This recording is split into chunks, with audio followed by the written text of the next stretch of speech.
آج سے پہلے ہم اسپیس میں گھومتے ایسٹرائڈز کو صرف دیکھ سکتے تھے، ان کی ڈائریکشن اور اسپیڈ کا جائزہ بھی لے سکتے تھے، اور اگر کوئی ایسٹرائڈ ارتھ کی طرف تیزی سے بڑھ رہا ہو تو ہم زیادہ سے زیادہ صرف یہ بتا سکتے تھے کہ یہ ایسٹرائڈ کب، کہاں اور کس دن ہم سے ٹکرائے گا۔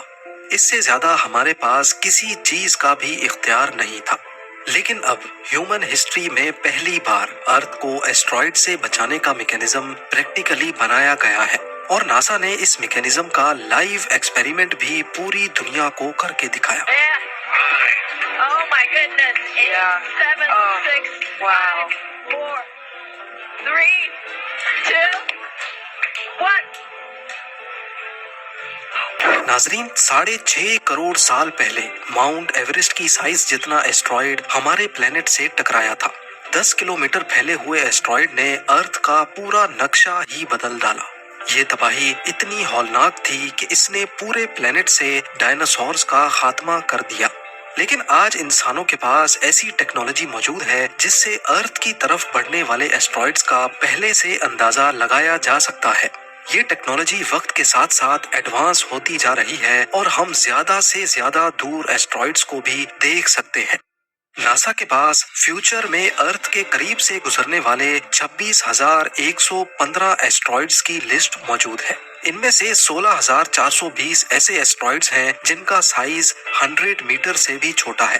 8,807 ایسے ہیں جو 1 کلومیٹر تک پھیلے ہوئے ہیں، اور 888 ایسے ایسٹرائڈز ہیں جن کا سائز 1 کلومیٹر سے بھی زیادہ بڑا ہے۔ ویسے تو ان میں سے کوئی بھی ایسٹرائڈ سیدھا ارتھ کی طرف نہیں آ رہا، لیکن فیوچر میں ایسا بھی ہو سکتا ہے کہ وقت کے ساتھ ان میں سے کوئی ایسٹرائڈ اپنا پاتھ بدل لے اور سیدھا ارتھ سے آ کر ٹکرا جائے۔ صرف 1 کلومیٹر پھیلا ہوا ایسٹرائڈ اگر ارتھ سے ٹکرا جائے تو وہ اتنی انرجی پروڈیوس کرے گا جتنی 1000 نیوکلیئر بام سے پیدا ہو سکتی ہے۔ اس کے نتیجے میں ہونے والی تباہی کا اندازہ لگانا اب شاید آپ کے لیے اتنا مشکل نہ ہو۔ ہمارے پلینٹ پر دوسرے ذریعوں سے آنے والی تباہی سے تو شاید نپٹا جا سکے، لیکن ایسٹرائڈ سے بچنا ناممکن مانا جاتا ہے۔ لیکن اب ناسا نے ایک ایسا ایکسپیریمنٹ کر کے دکھایا ہے جس سے ہم ایسٹرائڈز کا مقابلہ بھی کر سکتے ہیں۔ جی ہاں، یہ ایک طرح کا پلانیٹری ڈیفنس سسٹم ہے جس کو کائنیٹک امپیکٹر ٹیکنیک کہا جاتا ہے۔ اس ٹیکنیک کی مدد سے ارتھ کی طرف آنے والے ایسٹرائڈ کا راستہ بدلا جا سکتا ہے، لیکن سوال ہے کہ آخر کیسے؟ اصل میں ارتھ کے باہر آؤٹر اسپیس میں گریوٹی اور ایٹماسفیرک پریشر نہ ہونے کی وجہ سے آبجیکٹس کو کسی قسم کی بھی رکاوٹ کا سامنا نہیں کرنا پڑتا۔ جو چیز جس پوزیشن میں ہے وہ ویسے ہی رہتی ہے۔ اگر کوئی آبجیکٹ 10 کلومیٹرز پر آر کی سپیڈ سے اسپیس میں ٹریول کر رہا ہے تو وہ ہمیشہ اسی اسپیڈ سے چلتا رہے گا جب تک اس کے راستے میں کوئی چیز نہ آ جائے۔ اور یہ سب صرف اس لیے ممکن ہے کیونکہ اسپیس میں ویکیوم میں فرکشن پیدا نہیں ہو سکتی۔ ایسٹرائڈز جو لاکھوں سال پہلے کسی کولیجن کی وجہ سے بنے تھے، وہ تب سے لے کر اسپیس میں تیز رفتار سے چل رہے ہیں۔ اگر وہ ارتھ کے قریب آ گئے تو ان کو ارتھ کی گریوٹی اپنی طرف اٹریکٹ کرے گی اور وہ اپنا پاتھ چینج کر لیں گے۔ اگر یہ ارتھ کے زیادہ قریب ہوں گے تو ایسٹرائڈ ہمارے پلینٹ سے کولائڈ بھی کر سکتا ہے۔ اس چیز سے بچنے کے لیے ناسا سائنٹسٹ نے ایک آئیڈیا پیش کیا کہ کیوں نہ ارتھ کے ایٹماسفیئر میں داخل ہونے سے پہلے ہی ان ایسٹرائڈز کا کسی اسپیس پروب سے ایک خاص اینگل میں کولیجن کروایا جائے۔ یہ کولیجن صرف اتنا بڑا ہو کہ وہ ایسٹرائڈ کے پاتھ کو ہمارے پلینٹ کے راستے سے ہٹا دے۔ پلان کے مطابق اس قسم کے کئی اسپیس پروبز ارتھ کے گرد آربٹ کر رہے ہوں گے۔ جیسے ہی ناسا کو کوئی بڑا ایسٹرائڈ ارتھ کے ڈائریکشن میں بڑھتا دکھے گا تو ان اسپیس پروبز کو اس ایسٹرائڈ کی ڈائریکشن میں ایک خاص اینگل پر جا کر ہٹ کرایا جائے گا۔